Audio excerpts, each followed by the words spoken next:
max. My name's Rich. I am the gun and game guy. I am out here on the river today doing a little bit of bullhead fishing, and I figured I would go ahead and do a review on my everyday carry knife. That is a SOG Trident. I've been carrying one every day for about 3 years now. I had their older model. The clip did break on it.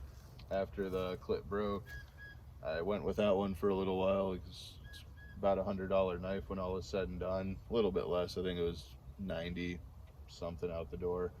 I did order it right from SOG's website, so it's give or take a little bit. Things are usually a little bit more expensive when you order them offline. By the way, in case you guys are curious, there's the Texas rig I'm using. A little sparkly, water's a little muddy, so I'm trying to catch a little bit of sun that I can. Had a couple bites, but so far no good takers. But anyway, this is the knife in question. This is the SOG Trident. It is the second or third edition of this, I believe. I had the previous edition as well. This one is actually much different. I wish I still had it so I could show you guys the comparison there. The old one actually had a safety lock right here on the side, and instead of up here, and it was just this little tiny black clip that was right about there on the knife. And instead, as you can see, this one has a push button in the back. I was really skeptical about that at first. I thought I was gonna hate that. When I first saw it, I was like, man, I'm about to spend, I think it's like $90 something for this knife, and it has a safety on the back. It's kind of interesting, but what the heck, I've never really heard of that. Well, it turns out it works really well. They made it very stiff, which sounds kind of weird, but you don't want it going off in your pocket. It has a, you can see right there, really nice clip on it, a little red dot, so on the red dot it will open. This is spring assisted, so if that's not okay in your area, check your own legal laws and everything before you go picking one of these up. It's a great knife. They offer non-spring assisted versions for people who live in areas that don't like freedom. Anyway, so as a cryogenically hardened D2 steel blade, this is actually the drop point version. They have a Tonto version as well.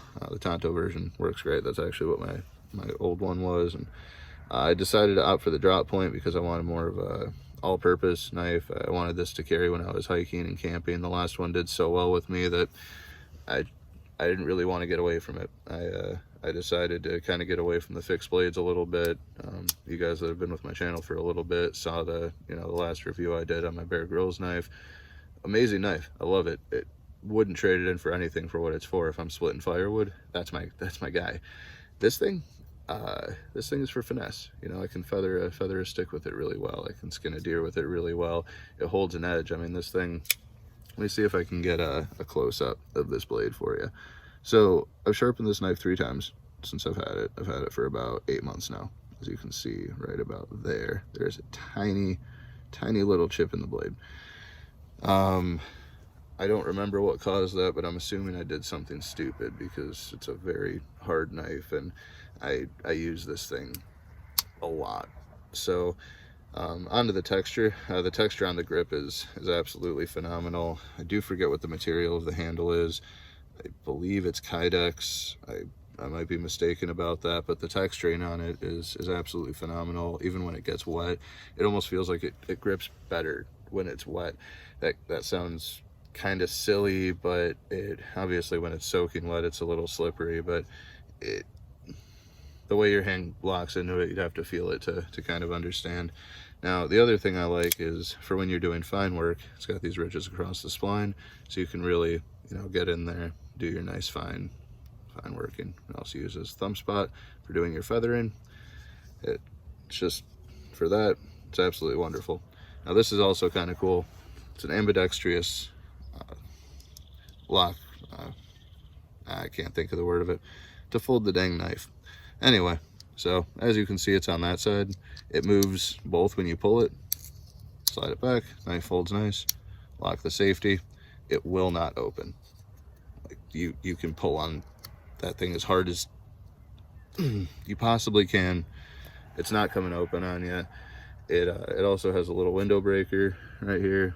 You know, why not? I'd carry one on my keys as well. So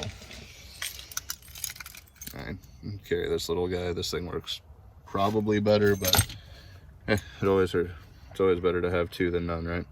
It does have a switchable clip, so you can switch it either side that you want.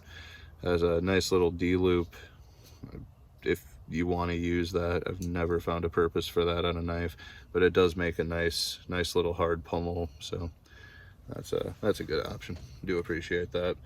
And I mean, I do carry a second knife. As you guys know, I like Gerber. This is my absolute crap kicker knife. Good job, Gerber. This I got this thing in a 3-pack for about, I think it was $15 for a Christmas special for 3 knives. It was your Paraframe Mini, and this thing. As you can see, the tip's seen better days, but I did make the best of it. I filed down the tip. This is actually a screwdriver that fits my Henry lever action perfectly, so I can get in there and tighten up my screws while I'm at the range shooting, so still have a good use for it. This is my gasket scraper though. This thing still holds a good edge. It's a great knife. Anything that I don't want to take this one to, I take this one to. Can't go wrong. You got your nice knife, you got your little backup knife. Everybody always thinks for an everyday carry, yeah, you should have one knife. Nah, you should probably carry 2. What if you lose one? What if one snaps? You know, everything has a fail point. Everything that you get, no matter what it is, no matter what the quality, how good of the brand, how good the quality control is at the company, everything has one that's bad. So if you're putting your life in the hands of something, which if you carry a good knife as an everyday carry, that could be a survival tool one day. And if it is, you know, you should probably have a backup for it. That being said, something about fishing early season. That opening day trout last weekend. Took the boy out. It was a wonderful time. I don't know, you know where all you guys are at, but there is something absolutely surreal about being up here. You know, nice spring morning and just getting after it. But that being said, wish me luck out here. I hope you guys get to go out, do some fishing of your own, you know, check out some cool knives. You guys have any comments or anything, let me know in the section below. Any knives that you want to see me review, if you want to see torture tests. I'm about to have to end this video, they're starting to bite. Alright, well yeah, let me know in the comments below. Don't forget to like, subscribe. Thank you very much for tuning in. Definitely appreciate all of you guys, and you know, have a good one.